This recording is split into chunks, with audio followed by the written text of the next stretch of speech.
Olá! Vamos continuando a nossa história, né? A saga de José Carlos após o suicídio. Lembrando que nas descrições desse vídeo você encontra o link para ir conhecer o comecinho dessa história, né? O primeiro vídeo dessa playlist. Eu aconselho que você faça isso para você ficar por dentro de toda a história, de toda a narrativa. E se você está gostando dessa história, gostando desse canal e desses vídeos, por favor, se inscreva no nosso canal e quando se inscrever, ative o sininho das notificações, compartilhe nas redes sociais, tá certo? Para que mais pessoas conheçam, né? Deixe seu like nesse vídeo e vamos ao nosso capítulo de hoje. Capítulo 6. A descoberta. Pedro, que me ouvia em silêncio, estava de pé na soleira da cabana com um olhar perdido na imensidão do infinito. Olhava para as estrelas que aumentavam em números visíveis. Quando parei de falar, ele então disse: Bem, amigo, a sua história é longa, mas vejo que você ainda tem muitas estradas a percorrer. Teremos longos dias e longas noites para falarmos de nossas vidas. Neste momento, tenho algo de suma importância para lhe ensinar. Vou litar. E mais algumas coisas, por exemplo, manter a roupa, cabelos e barba limpos. A limpeza do corpo espiritual é tão importante quanto a limpeza do corpo carnal. E me perguntou, o amigo só está preocupado em encontrar a sua família ou também deseja trabalhar? O trabalho, além de nos fornecer bônus necessários para a nossa sobrevivência, também preenche o vazio da nossa solidão e nos traz experiência, respeito e dignidade. Mas que trabalho eu posso fazer? Quem vai empregar um morto? Perguntei. Se você estivesse morto, não estaria aqui. Não diga bobagens e procure não cair nas mesmas armadilhas do passado, respondeu-me. Desculpe, meu amigo. Acho que passei tanto tempo ausente da liberdade que agora não sei o que fazer com ela. Eu quero trabalhar sim. Preciso fazer algo bom para mim mesmo. E estendi-lhe a pasta. Veja, aqui há algumas informações a meu respeito. Você pode ler. Ele abriu a pasta, examinou a documentação e respondeu-me: Conheço essa colônia. É uma das mais conceituadas como reformatório dos espíritos endividados com a lei maior. Não será difícil para você ser aceito como voluntário. Veja bem, o trabalho não é nem um pouco fácil e, como na colônia onde você viveu nos últimos anos, não se admitem faltas nem atrasos. A maior pontuação alcançada pelos trabalhadores está exatamente em não faltar, não atrasar, não descuidar das suas tarefas e cumprir com boa vontade o seu trabalho. Vou levá-lo hoje mesmo a uma das casas onde presto assistência como voluntário. Vou apresentá-lo aos responsáveis que analisarão a sua capacidade e decidirão se você poderá entrar na organização dos trabalhadores da casa. Aceite qualquer trabalho e procure se lembrar das lições aprendidas na colônia onde viveu. Pois sem humildade não há caridade, sem caridade não há caminhos, sem caminhos não há como andar. Eu estava emocionado. Como Deus era bom comigo. Quando pensei estar só, eis que encontro um irmão e amigo disposto a me ajudar. Também me lembrei do que aprendi com os mestres. Não fazer tantas perguntas quando encontrarmos uma mão que nos levanta do chão. Pedro deveria ser um espírito muito solitário, vivendo sozinho no topo daquela montanha, mas via-se que era bom caráter e muito digno. Naquele mesmo dia, à tarde, recebi a grande lição de minha vida. Aprendi a me limpar, plasmando energia de purificação retirada da natureza. Quando estamos nas colônias espirituais, é facílimo para o espírito dominar essa técnica, mas na Terra é muito difícil. Se não recebermos uma ajuda de quem conhece os segredos da natureza, passamos a perambular pelas ruas, perdendo a noção do tempo. Fomos até a beira-mar e Pedro então me orientou. Firme o seu pensamento em cada gota d'água do mar. Analise e valorize o seu poder de limpeza, cura, força. Respire fundo e prenda o ar recebido. Com o pensamento ligado a cada gota d'água, vá soltando o ar e formando à sua volta a grandeza desse oceano. Olhe para dentro de si mesmo. Sinta-se um dos seus seres vivos e alegres, limpos e saudáveis. Sinta-se um deles. Assim, fui acompanhando Pedro. Naquele momento, eu senti que estava acompanhado por um mestre amigo e sábio.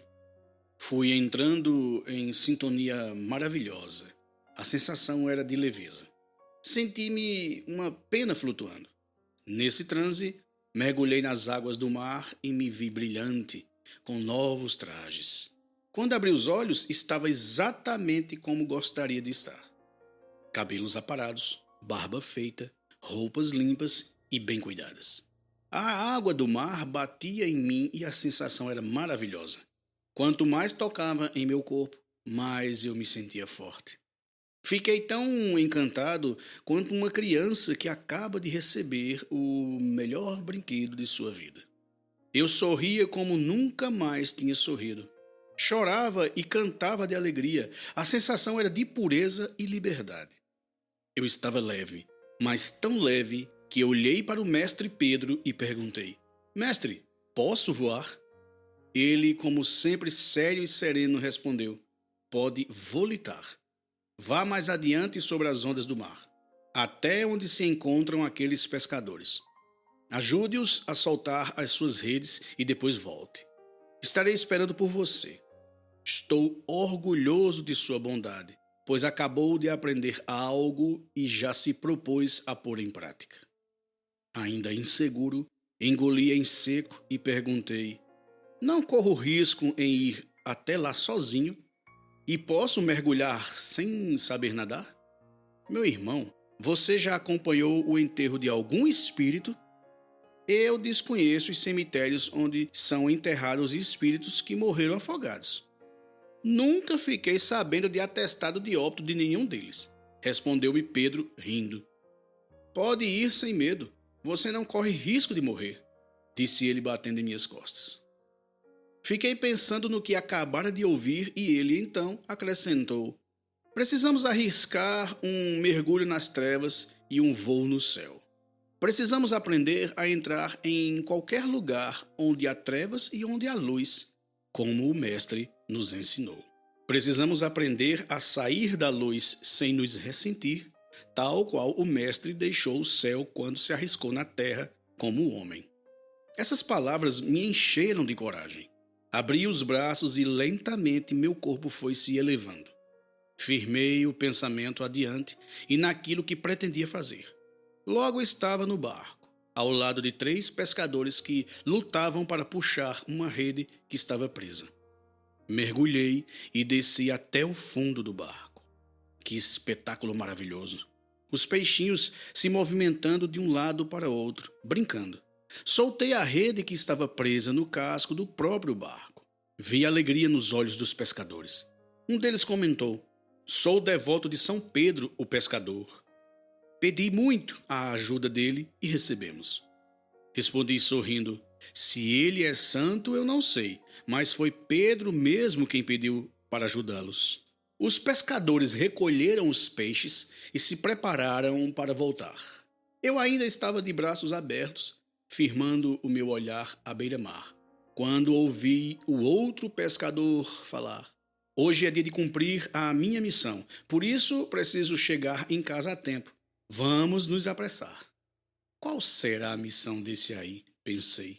Como em um sonho, passei por cima das ondas feito uma águia voando e cheguei até onde estava o meu mestre e ele me convidou para acompanhá-lo em um passeio. Saímos andando pela calçada e, em dado momento, vi um menino de bicicleta saindo de uma rua e um carro vindo do outro lado. Antes que eu terminasse de pensar, Pedro jogou-se em frente do carro, empurrando o garoto para a calçada. Fiquei pálido e tremendo da cabeça aos pés. Corri até o mestre, que ainda estava no chão. Ele estava ofegante, pois o choque havia sido violento, e pediu-me: Cuide do menino, cuide do menino. O garoto estava em pânico, todo ralado. Sangrava, mas não havia fraturas. A bicicleta ficou retorcida. O motorista do carro gritava: "Seu moleque irresponsável, veja o que você fez com o meu carro." Ele entrou no carro e saiu em alta velocidade. Algumas pessoas se aproximaram do menino e, indignadas, comentavam a atitude do motorista.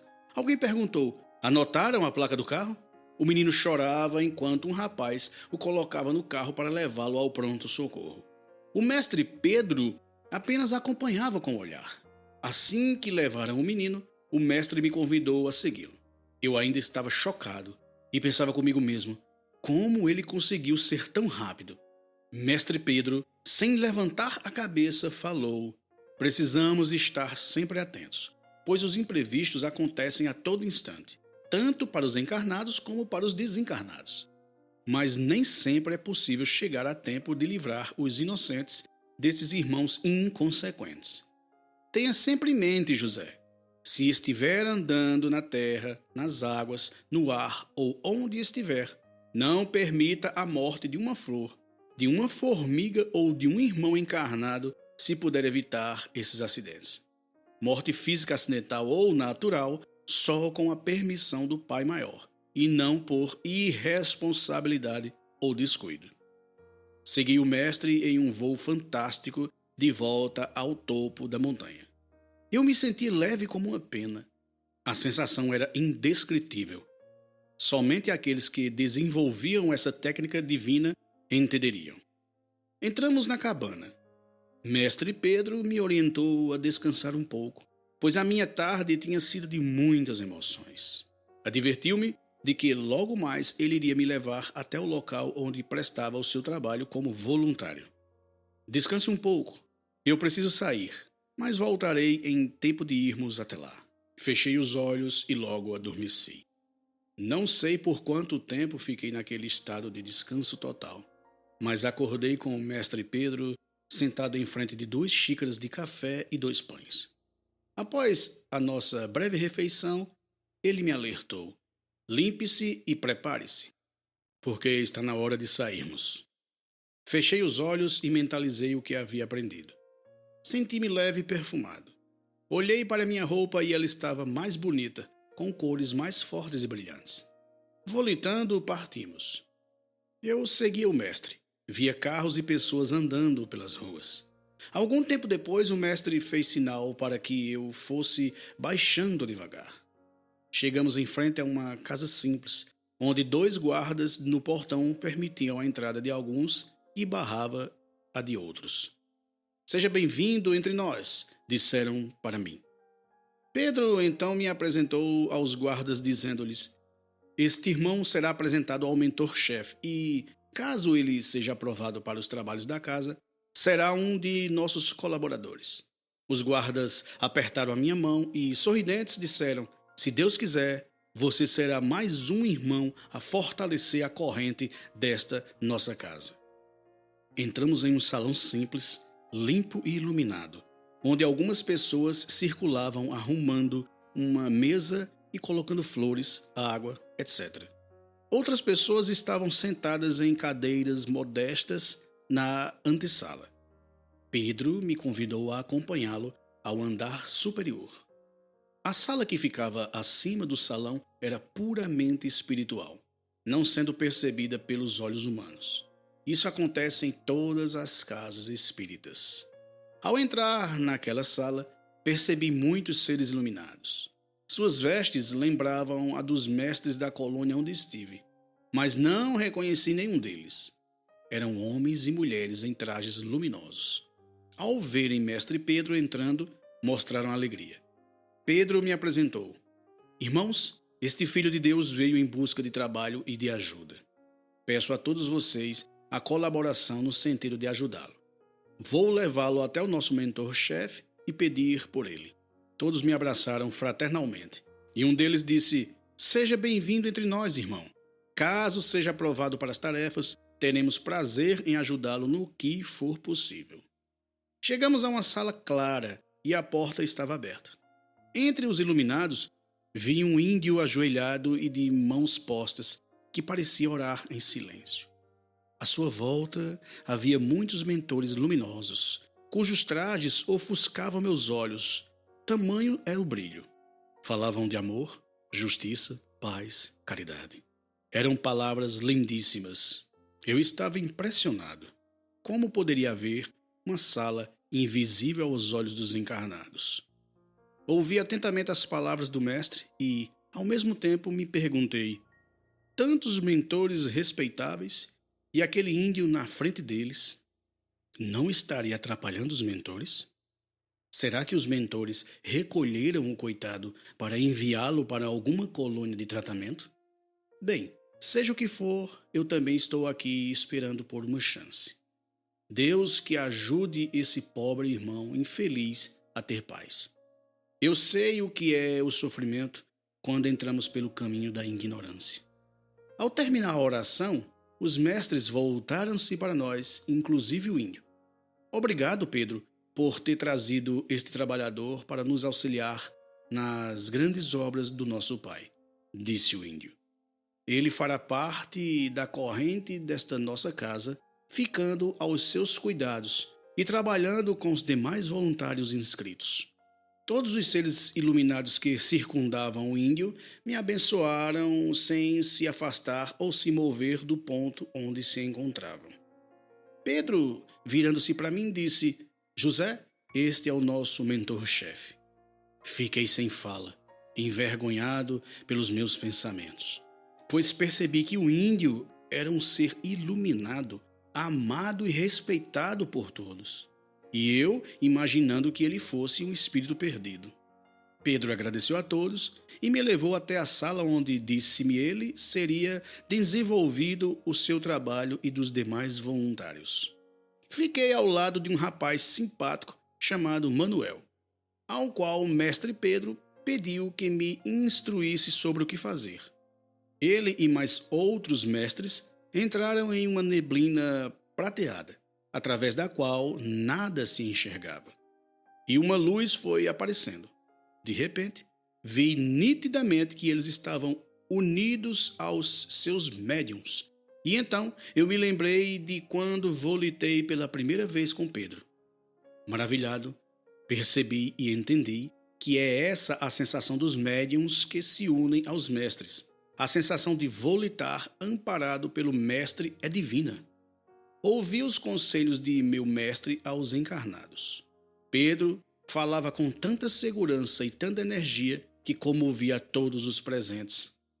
Ninguém falava. Todos prestavam atenção em suas palavras. Alguns encarnados fizeram perguntas, às quais ele respondia com bondade e sabedoria. Eu estava perplexo. Sabia que ele era sábio, mas nunca pude imaginar que ele desenvolvesse um trabalho tão nobre. Vi como todos o respeitavam. E depois daquilo que pensei do índio, que era o chefe, começaram a chegar irmãos sangrando, feridos, enlouquecidos. Alguns sorriam, outros choravam, uns pediam socorro, outros proferiam palavrões. Os voluntários entraram em ação. Médicos, enfermeiras e tantos outros irmãos especialistas em várias áreas corriam de um lado para o outro socorrendo os doentes. Fui impulsionado pelo desejo de ajudar, de fazer algo pelos irmãos sofredores. Fiquei tão envolvido em socorrer os doentes que nem me dei conta do horário. Quando terminamos de acomodar os últimos doentes, percebi que não havia mais nenhum encarnado dentro do salão. Todos os mestres estavam trabalhando, inclusive os de trajes iluminados. O índio, o chefe daquela expedição, transmitia forças para todos nós e dava energia aos recolhidos. Manuel me falou que ele puxava energias da natureza, principalmente das matas, purificava o ar e ministrava os remédios. Disse também que ele era um dos grandes cientistas do astral maior. Entendi naquela noite a força da natureza representada e represada naquele índio. Ele fazia tudo aquilo por amor a cada filho de Deus. Fiquei pensando e observando o humilde índio. Ele recolhia as energias da natureza e oferecia aos demais voluntários, que trabalhavam ligados às necessidades dos encarnados na Terra. Observei os mestres que, após terminarem os seus trabalhos atendendo e cuidando dos desencarnados, continuavam confortando e amparando todos os doentes. Foi uma bênção de Deus ter encontrado o mestre Pedro.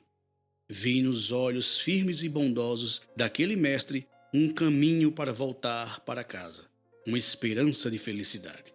O caminho era o trabalho, a consciência, a humildade e a confiança em nosso Senhor Jesus Cristo.